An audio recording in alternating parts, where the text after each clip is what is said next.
Well, hello and welcome to the class 11th online biology classes. And in this video, we are going to discuss the topic permanent tissues. In our previous video, we have discussed about the meristematic tissue, and this topic is from chapter number 6, that is anatomy of flowering plant from class 11 NCERT biology book. So let's see what are permanent tissues. The cells of the permanent tissues do not generally divide further.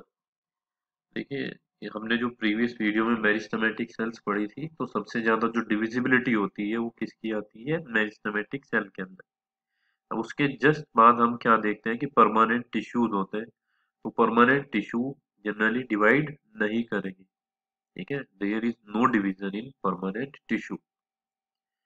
तो permanent tissues having all cells similar in structure and function are called simple tissues। और वो permanent tissue जिसमें similar structure और function रखती है cell सारी, उसे हम बोल देते हैं सिंपल टिश्यू। यानी simple tissues are having the cells with similar structure and function, whereas in case of complex tissue, that is permanent tissues having many different type of cells are called complex tissue. So permanent tissue can be divided into two types, simple tissues and complex tissues. Simple tissues means which consist of cells having similar structure and function, and whereas permanent tissue means having different type of cells. So let's see what are the simple tissues here. A simple tissue is made of only one type of cells. हम पहले ही clear कर चुके हैं. This is we have already cleared that the simple tissue is made up of only one type of cell, and all those cells are having similar structure and function. So the various simple tissues in plants are parenchyma, collenchyma and sclerenchyma. तो अब जो simple tissue होते हैं वो भी further तीन parts में divide है हमारे, parenchyma, collenchyma and sclerenchyma. The simple tissues made up of only one type of cell, and these are further classified into parenchyma, collenchyma and sclerenchyma. And what is parenchyma? Parenchyma forms the major component within organ. जो parenchyma है वो क्या करता है, एक major component form करता है एक ऑर्गन के अंदर। The cells of the parenchyma are generally isodiametric। ठीक है, जो सेल्स हैं पैरेनकाइमा की वो जनरली क्या होती है, आइसोडायमेट्रिक होती है, यानी उसका जो डायमीटर होता है वो सेम होता है चारों तरफ से। तो दे में भी स्फेरिकल, वो स्फेरिकल हो सकती है, ओवल हो सकती है, राउंड हो सकती है, पॉलीगोनल और एलोंगेटेड इन शेप। ठीक है, ये सभी शेप किसकी हो सकती है हमारे, जो भी हम सिंपल टिश्यू में पैरेनकाइमा पढ़ रहे हैं। So their walls are thin and made up of cellulose। उनकी walls क्या होती हैं, thin होती हैं और cellulose की बनी हुई होती है। They may either be closely packed or have small intercellular spaces। या तो वो closely packed होते हैं और या उनके बीच में थोड़ा सा स्पेस होता है। The spaces present between two cells is known as intercellular spaces। So the parenchyma performs various functions like photosynthesis, storage, secretion. तो पैरेनकाइमा क्या परफॉर्म करता है, या तो फोटोसिंथेसिस भी कर सकता है, स्टोरेज ऑफ फूड मटेरियल का जो स्टोरेज होगा वो पैरेनकाइमा में हो सकता है, और जो कुछ हमारे इम्पोर्टेंट कंपाउंड्स हैं उनका सेक्रीशन में भी कौन इन्वॉल्व हो सकता है, पैरेनकाइमा। तो parenchyma is the first form of the simple tissue and which is isodiametric। The shape is spherical, oval, round, polygonal and elongated। The wall है वो thin है, सेल्यूलोज की बनी हुई है, क्लोजली पैक्ड होते हैं और कुछ उसमें इंटरसेल्यूलर स्पेस हो सकता है, और जो फंक्शंस हैं इसके वो फोटोसिंथेसिस है, स्टोरेज एंड सेक्रीशन होता है। Then the second simple type of tissue comes is collenchyma। It occurs in layers below the epidermis in most of the dicotyledonous plants। कि ज्यादातर डाइकोटिलिडनस प्लांट्स में, यानी जिसमें दो कोटिलिडन्स होते हैं सीड के अंदर, उसे बोल देते हैं हम डाइकोटिलिडनस प्लांट। तो उसमें क्या होता है कि जो कोलन काइमा है वो सिर्फ एपिडर्मिस जो होता है उसके जस्ट नीचे प्रेजेंट होता है, and it is found either as a homogenous layer और इन पैचेस। या तो ये एक होमोजेनस लेयर मिलेगी यानी सेल्स अरेंज होंगी कंटिन्यूस, जो लेयर बनाएगी यानी कंटिन्यूसली अरेंज हो जाती है तो होमोजेनस लेयर होगी। और जबकि पैचेज क्या होता है कि सेल्स थोड़े थोड़े से पार्ट्स में मिलती है, यानी कुछ सेल्स यहाँ हुई, कुछ सेल्स इधर, कुछ सेल्स इधर, कुछ सेल्स इधर। तो ये होता है हमारा colon काइमा। It consists of cells which are much thickened at the corner due to the deposition of cellulose, hemicellulose and pectin। और इसमें जो सेल्स होती हैं वो ज्यादा, उनकी जो वॉल्स होती हैं वो थिकन होती हैं, कॉर्नर से मोटी होंगी क्योंकि उसमें डिपोजिशन हो जाता है सेल्यूलोज का, हेमी सेल्यूलोज का और पेक्टिन का। अब इस डायग्राम में देख सकते हैं जो कॉर्नर है वो क्या हो जाते हैं, थिकन यानी मोटे कॉर्नर मिलते हैं। वजह अभी हमने पढ़ी है इसके अंदर कि इसमें क्या होगा कि ये डिपोजिशन हो जाता है सेल्यूलोज का, हेमी सेल्यूलोज और पेक्टिन का। तो कोलन काइमेटस सेल्स में be oval, spherical or polygonal and often contain chloroplast। जो कोलन काइमेटस सेल्स होती है वो ये तो ओवल होंगी यानी एग शेप्ड जो हम बोलते हैं, स्फेरिकल होती है जैसे बोल शेप्ड होता है, या पॉलीगोनल जिसमें बहुत सारी साइड्स होती है वो पॉलीगोनल हो सकता है, और इनमें जनरली क्या प्रेजेंट होता है, chloroplast. These cells assimilate food when they contain chloroplast। ठीक है, ये क्या करते हैं, फूड को एसिमिलेट करते हैं जब इनके अंदर क्या प्रेजेंट होता है, chloroplast. And intercellular spaces are absent. और जो इंटरसेल्यूलर स्पेस होंगे वो सब क्या होते हैं, एब्सेंट होते हैं। They provide mechanical support to the growing part of the plant such as young stem and petiole of a leaf.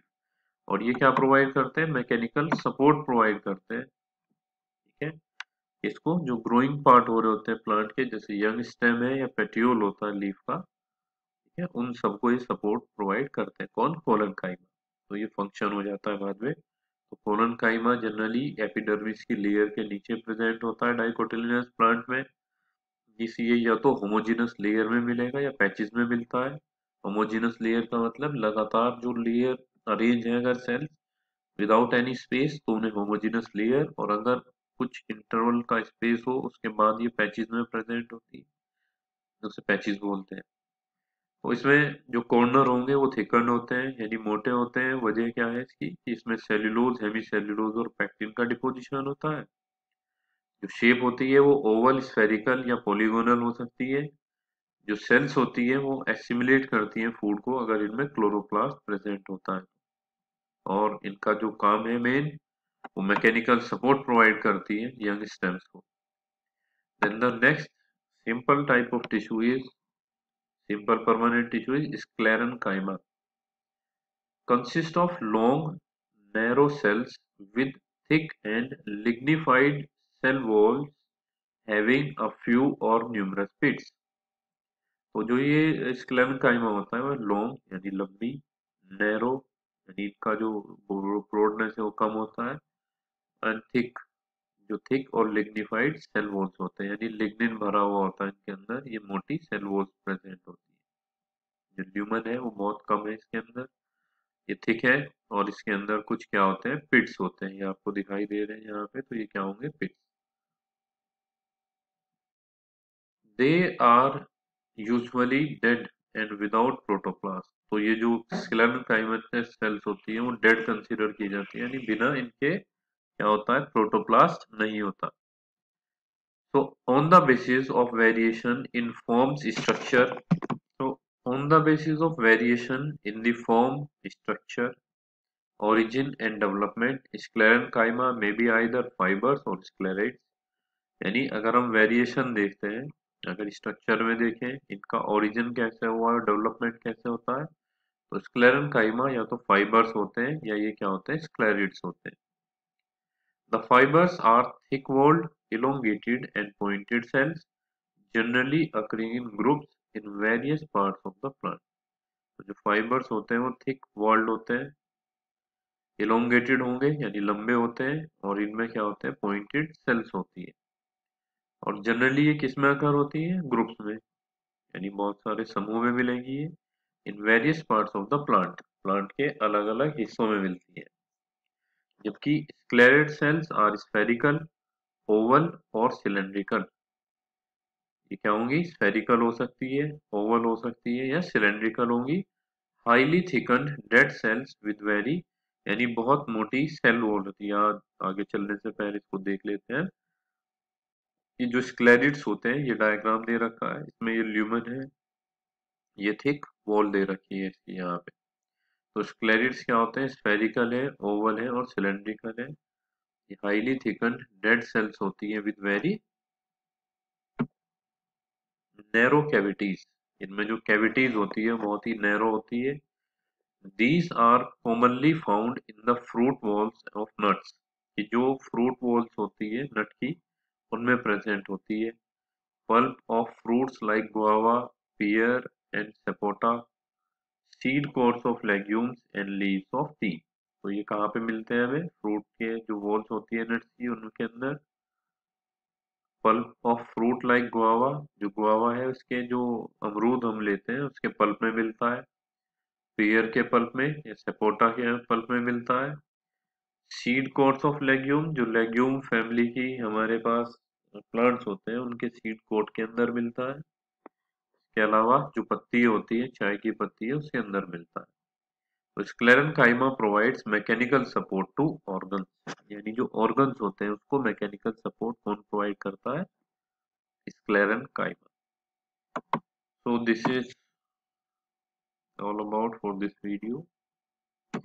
हमने इसमें परमानेंट टिश्यू पढ़ा है, यानी जो सेल डिवाइड नहीं होती है उसे हम परमानेंट टिश्यू बोल देते हैं। परमानेंट टिश्यू जो होता है वो सिंपल टिश्यू होता है या कॉम्प्लेक्स टिश्यू हो सकता है। अगर एक ही टाइप की सेल से बना हुआ है तो सिंपल टिश्यू होगा, अगर बहुत सारे टाइप की सेल से बना हुआ है तो कॉम्प्लेक्स टिश्यू होता है। अगर हम सिंपल टिश्यू की बात करते हैं तो सिंपल टिश्यू फर्दर 3 तरीके की सेल्स में डिवाइड होता है, जिसे हम पैरेन्काइमा, कोलेन्काइमा एंड स्क्लेरेन्काइमा बोल देते हैं। पैरेन्काइमा जनरली मेजर कंपोनेंट होता है ऑर्गन में। जो सेल्स होते हैं वो आइसोडायमेट्रिक होते हैं, स्फेरिकल, ओवल, राउंड शेप होगी। जो सेल वॉल होती है इनकी, वो थिन और सेल्यूलोज की बनी होती है। या तो ये क्लोजली पैक्ड होते हैं या इंटरसेल्यूलर स्पीसीज होते हैं इसके अंदर। और जो फंक्शंस होते हैं पैरेन्काइमा के, वो होंगे फोटोसिंथेसिस, स्टोरेज और सेक्रीशन। जबकि कोलेन्काइमा एपिडर्मिस की लेयर के जस्ट नीचे मिलती है और लेयर्स में ही होती है वो। और जनरली कौन से प्लांट्स में मिलता है, ये डाइकोटिलेडोनस प्लांट में। ये या तो होमोजीनस लेयर की फॉर्म में होती है या पैचेस में होता है। इनके अंदर जो सेल वॉल ज्यादा कॉर्नर जो होते हैं वो थिकन होते हैं, क्योंकि सेल्यूलोज और हेमीसेल्यूलोज और पैक्टिन डिपॉजिट हो जाता है। इनकी जो शेप होगी वो ओवल, स्फेरिकल, पॉलीगोनल या क्लोरोप्लास्ट भी होते हैं इसमें। अगर क्लोरोप्लास्ट होगा तो ये फूड को एसिमिलेट करेगा। जो इंटरसेल्यूलर स्पेसीज हैं वो बिल्कुल एब्सेंट होते हैं, यानी कोई भी इंटरसेल्यूलर स्पेस कोलेन्काइमा में नहीं मिलता। तो दे प्रोवाइड, यानी ये मैकेनिकल सपोर्ट प्रोवाइड करते हैं यंग स्टेम और लीफ को। जबकि स्क्लेरेन्काइमा लॉन्ग नैरो सेल्स होती हैं जिसमें थिक और लिग्निफाइड सेल वॉल्स हैं, और कुछ या उसमें बहुत सारे पिट्स होते हैं। अब जनरली ये डेड होती है और इनमें कोई भी प्रोटोप्लास्ट नहीं होता।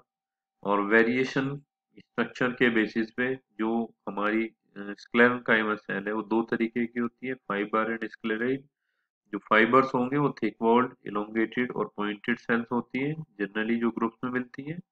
जबकि स्क्लेराइड्स क्या होता है, स्फेरिकल, ओवल और सिलेंड्रिकल सेल्स होते हैं, जिसमें नैरो कैविटीज होता है यानी ल्यूमेन।